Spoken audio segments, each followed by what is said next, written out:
அஸ்தக்ஃபிருல்லாஹல் அலியுல் அதீம் அல்லதீ லா இலாஹ இல்லா ஹுவல் ஹய்யுல் கய்யூம் வ அதூபு இலைஹ். இது 3 தடவை ஒருவர் சொல்கிறார். 3 தடவை. ரசூலுல்லாஹ் எவ்வளவு பெரிய கூலி சொன்னாங்க தெரியுமா? 5 பாக்கியம் கிடைக்கும் அவருக்கு. 5 பாக்கியம். வெறும் 3 தடவை தான். வெறும் 3 தடவை. 5 பெரும் பாக்கியம். 1, அவர் போர்க்களத்திலிருந்து புறமுதுகிட்டு ஓடி இருந்தாலும் அல்லாஹ் பாவத்தை மன்னிச்சிடறான். 2வது சொன்னாங்க, அவருடைய பாவம் கடல் நுரையளவு பெருக்கெடுத்து இருந்தாலும் சரிதான். கடல் நுரை என்ன முடியுமா? எவ்வளவுன்றது அளக்க முடியுமா? அவ்வளவு இருந்தாலும் இந்த இஸ்திக்ஃபாரை 3 முறை சொன்னால் போதும், அல்லாஹ் மன்னிப்பான். மரத்தின் இலைகள் உலகத்தில் எத்தனை உண்டு எண்ணுங்கள். எண்ணி சொல்ல முடியுமா? முடியாது.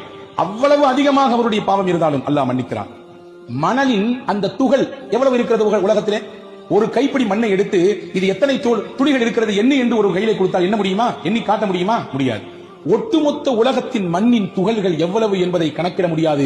அவ்வளவு கணக்கிட முடியாத பாவத்தை, குற்றத்தை ஒருவர் செய்திருந்தாலும் இந்த இஸ்திக்ஃபாரை 3 முறை ஓதினால் போதும், அல்லாஹ் மன்னிக்கிறான். அடுத்து ஒரு முக்கியமான செய்தி சொன்னாங்க ரசூலுல்லாஹ்.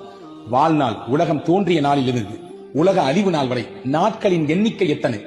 வாரத்தின் எண்ணிக்கையை கேட்டால் நாம் சொல்லுவோம், மாதத்தின் எண்ணிக்கையை கேட்டால் சொல்லுவோம், வருடத்தின் எண்ணிக்கையை கேட்டால் சொல்லுவோம். எங்க அத்தா எத்தனை வருஷம் வாழ்ந்தாருன்னு கேட்டா வருஷத்தை சொல்லுவோம், 63 வருஷம் வாழ்ந்தாருன்னு சொல்லி. உலகத்தினுடைய நாட்களின் எண்ணிக்கை எத்தனை நமக்கு தெரியுமா? ஆதம் அலைஹிஸ்ஸலாம் தோன்றிய நாளிலிருந்து உலக முடிவு நாள் வரை எத்தனை நாட்கள் இருக்கிறது தெரியாது, எண்ண முடியாது, சாத்தியமில்லை.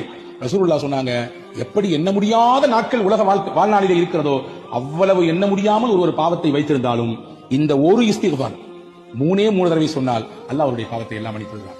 சொல்லலாமா இன்ஷா அல்லாஹ்?